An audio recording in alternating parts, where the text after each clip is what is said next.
Hello everyone and welcome back to the channel, Say What's Real TV.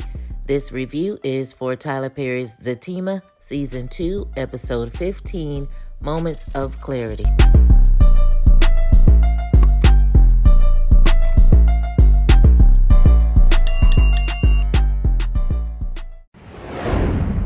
So we open up the episode exactly where we left off, with Zach and Fatima in a heated, passionate session, and Zach is calling out her name. Fatima says, "That's not my name." Zach is asking, "Well, what is your name?" She says, "Bryce." Zach is shook and shocked. I'm shocked. I'm like, wait a minute now, what's going on here? Did Bryce sneak up in the house because the door was unlocked? But come to find out, it was just a dream. So Zach, he sits up in the bed, trying to collect his thoughts, looking around, looking for Fatima, wondering where she is, why she didn't show up. And in that moment, I was proud of Fatima because I didn't want her running back to him just because he said he was going to lay her on her back and lick her up her thigh and all of that. No, ma'am. It's more to the relationship than just that. And that is not going to fix what they have going on. So then Zach's phone rings and he looks at the phone and screams out Fatima's name, knowing damn well he know the number like the back of his hand, right? So it's Bryce on the phone, and we're having the same conversation about trying to get Zach to go down to the construction site and the deal and all of that we had in the office a few episodes back. Zach had already agreed reluctantly in the office to go, and now we're doing this all over again. But anyway, he agrees again, and then Bryce wants to bring up the whole episode of the kiss thing, and Zach let him know he didn't want to talk about that, and they end up hanging up. He then calls Fatima's phone and she sends him straight to voicemail. So then he gets this bright idea that he's going to call Angela. So Angela straight up tells Zach that Fatima is not there, and Zach claims that she's lying. She says she's not lying, but she will relay a message to Fatima. And Zach trying not to get off the phone like, is she getting my calls? Do she see my number? And she was like, she'll call you back, when she gets time. Now, the one thing that I have noticed is Zach has popped up everywhere. He's come to Angela's house. He's popping up to these different clubs. And as much as I cannot stand when Zach goes to Fatima's job for some foolishness, this would be the one time I could see him going to her job or sitting out in the parking garage waiting for her to get off. But, you do know her work schedule, so why you not in the garage waiting on her with some flowers or trying to take her out to lunch or dinner or just want to have a conversation or something, even though she may turn you down? But I'm just saying, you pop up any other time for no valid reason at all. So in the very next scene, we see Paul and Fatima in the bed together, and I'm like, I know you lying. I'm like, first of all, Fatima, when you two go out on these dates, why are you guys forcing that you have to be kissing and hugging and petting on each other and all of this and that? Like, why even do all of that? You know you're not ready for that. You already know you're not ready. So why even be on the sofa, go lay down in the bed? No, when y'all got up off that sofa, Paul should have took his ass home. First of all, I would have never even let him in the house. When you brought me back from the little open mic night, you could have walked me to the door and I would have been like, I'll holler, I'll call you. Goodbye and good night. So anyway, they did not do anything. They didn't have sex. Paul, he has all his clothes on. Fatima, she's in a little nightgown. I guess she got out her little red dress and was able to change. So Paul asked her, how did she sleep? And she told him not well. So then he tells her that she did toss and turn all night and called out Zach's name a couple of times. And he says, well, it's all part of the process, and actually brought up not having sex with him, but then turns around and said, oh, well, I had an amazing time holding you all night. So Fatima, she grabs the back of her neck and says that it's a little stiff, and Paul wants to know, can he rub it out? And she was like, nah, I kind of want you to leave. He gets in his feelings a little piece and was like, it's kind of a limit to all of this. And, she's like, well, what are you talking about? He's saying, he don't mind helping her out, get through her process of the breakup, which nobody asked you to do that because, again, you knew what it was and you wanted to be used. So anyway, basically, he's trying to say he's not getting any benefits in this whole process she's going through. She says, what are you talking about? You're getting to know me. He says, oh, and you think that's good. She said, maybe it's a good thing that you're leaving. So then he tries to clean it up and he tells her, do not get upset about what he's saying. He's just saying that The more he gets to know her, he realizes how rare and amazing she is. And he knows that he cannot have her because he recognizes that she's still in love with Zach. And that's not a good feeling for him. And he wants to know, does she understand that? She says that she does. So Paul tells her that he's going to give her some space, but keep his number. And she appreciated that and told him thank you, and he left. So as Paul is coming down the stairs, Angela's sitting there like, how is that walk of shame? And he says, you actually have to do something in order to take that walk. And she was like, yeah, I understand. And in that moment, you realize just how much of a liar Angela is, the way she just blatantly lied to Zach that Fatima wasn't there, all the while upstairs in her bedroom. Hey, that's what a friend's supposed to do. You can't tell her ex-man, that's still really her man, that she upstairs in the bed with another guy. You just can't do that. But anyway, Paul tells her that he noticed some shingles or something missing on her roof or whatever he said, and that she's going to have a leak soon, and that, give him a call later on. He'll fix it for her free of charge. And she was like, well, that's what's up. So before Paul could even get his hands on the doorknob good enough, Fatima done jumped up out the bed, got fully dressed, and now she's sneaking down the steps, I guess thinking that Angela was nowhere to be found. But she got caught. So she sits down to talk to Angela, and Angela told her she knows that nothing happened between them because it was way too quiet. That is, unless Paul's thing was just too small. And then she asked, who's bigger out of Zach and Paul? And I'm like, girl, why are you asking that? Why do you care? It's none of your business, Angela. Angela asks way too many questions for my liking, and I don't like that Fatima feels the need to answer each and every one of them. That's your personal business with your men that should not be discussed with her. You already told her in Club Eden one night that Zach's Peter was bigger than all the strippers. So why she got to know all of this again? Like, what is that about? Is Angela going to be going after Zach low-key later on? So then Angela goes into this whole thing about how cute Zach was looking up on the stage singing, and Fatima was like he sounded a hot mess, but she agreed that it was cute. And then Angela wanted to know, what did Zach say at the table? And Fatima says, ooh, girl, all the right things, and in front of Paul. And I'm looking like, really? You thought that was all the right things, Fatima? So that just lets me know that they will be getting back together soon. So Angela says that Zach has swag, and she went to ooh and on, and I'm like, girl, pipe down.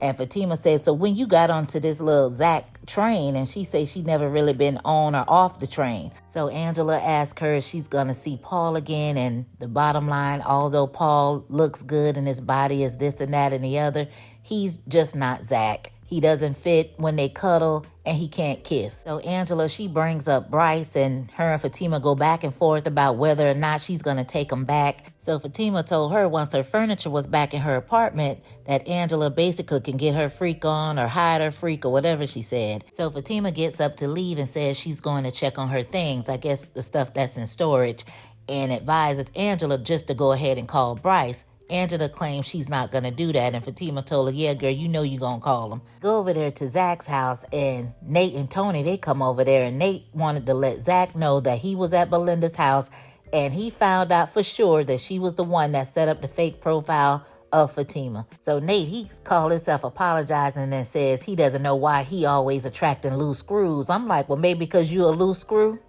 Maybe. So Zach tells Nate that he needs therapy, and Nate tells him, like, go head on with all of that. So Zach feel like just because he had his one little session with Dr. Reed that he can just spot it in anybody and be able to just tell somebody what they need to be doing. No, Zach, allow them, both Nate and Tony, to come to that conclusion when they get good and ready the same way you did, okay? Anyway, so he had to break down to Nate like how his life was in such a shambles as to why he feels like Nate needs therapy, because he got beat up by his wife with a bat, he's sleeping with the stripper next door, he's living with Tony, and he doesn't have a job. So Nate tells him that doesn't mean he needs therapy. So Zach was like, well, what does it mean? Crazy Nate was like, oh, it means I just love bad bees. And Zach insists, yes, that means you need therapy. Then he wants to say, oh, do you know what I learned? So they was like, do tell, like inquiring minds want to know. So then Zach decided he wanted to change his mind because he felt like they were going to make a joke out of it. And he says he's on the road to healing. He's not quite healed yet. And Nate brings up the fact that, well, when you do heal, you'll be better for the next woman. and said something about he still has Fatima's pictures all up in the house, and brought up the fact that she was with Paul the night before. And of course, Zach got into his feelings and said that that's a touchy subject, and kicked both of them out.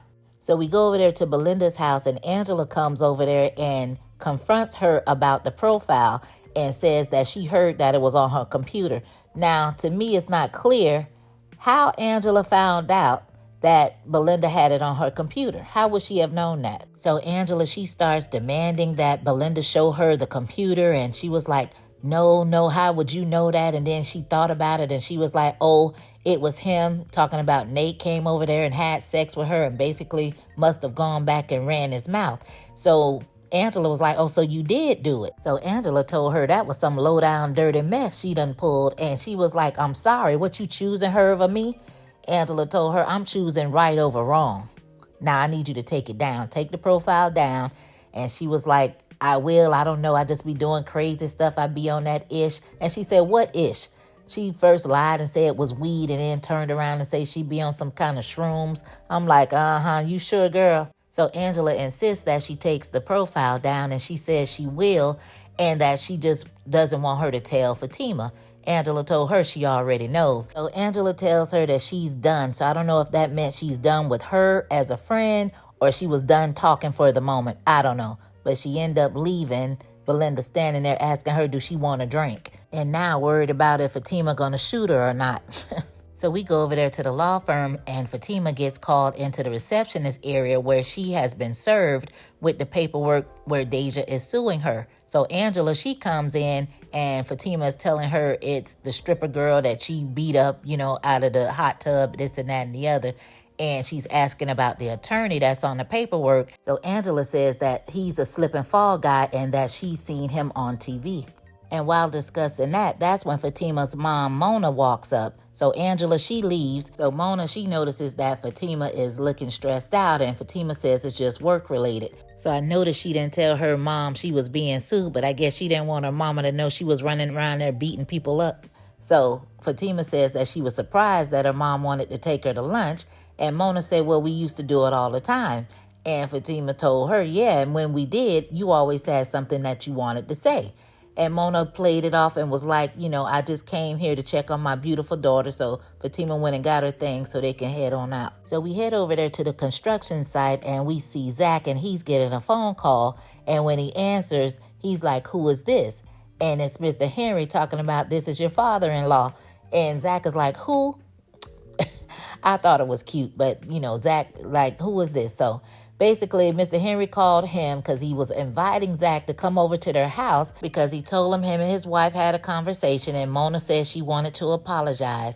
And at first, Zach is like, no, I'm not with it. And you would think that Zach would use any kind of help he can get to get back with Fatima. Like, maybe if I get in good with the parents, then they can help me get her back. But he want to be stubborn and, got his little pride going on. So it took about 30 minutes for them to go back and forth. It wasn't really 30 minutes, but Mr. Henry had to really try to convince him to go ahead and come to the house. And he was like, oh, Fatima don't want to see me. I tried to get her to come over to the house, and she went out with a construction dude instead. Mr. Henry told him, don't worry about all that. He'll handle everything. And finally, Zach gave in and said he'll come. So we see Fatima and her mom out to lunch, and in a nutshell, Mona invited Fatima out to let her know that Mr. Henry, he already went and talked to Zach, invited him over to the house because she wanted to rectify what she feels she may have messed up on the first dinner attempt. And she also told Fatima she really didn't want to be the cause of them breaking up and having Fatima hating her and all of that. Fatima was trying to play hard to get, like, I'm not ready to see him. I don't want him to think that I sent you guys over there. And Mona was like, we got it under control. He already agreed to come, and it is what it is. So Mona also told Fatima, like, Zach pretty much mirrors her father's life with, from the way he walks, his prison record, and his rough upbringing, like with his mom. So Fatima told her, look, Mom, Zach is not dad and I'm not you. And Mona says she understands that. She just wants Fatima to be clear in her decision to break up with Zach, because Mona says she often wonders, had she stayed with Fatima's dad back in the day when he was in and out of jail, could she have made a difference for the better in his life? And I guess she doesn't want Fatima to have those same what if thoughts later on in life like she's having. And then she told Fatima, she's never told anyone before, but still to this day, she still has feelings for her father. And if she saw him, she would get butterflies. Now, ever since we've seen Mona, she's been talking about Fatima's daddy. Now, is he going to pop up anytime out of nowhere?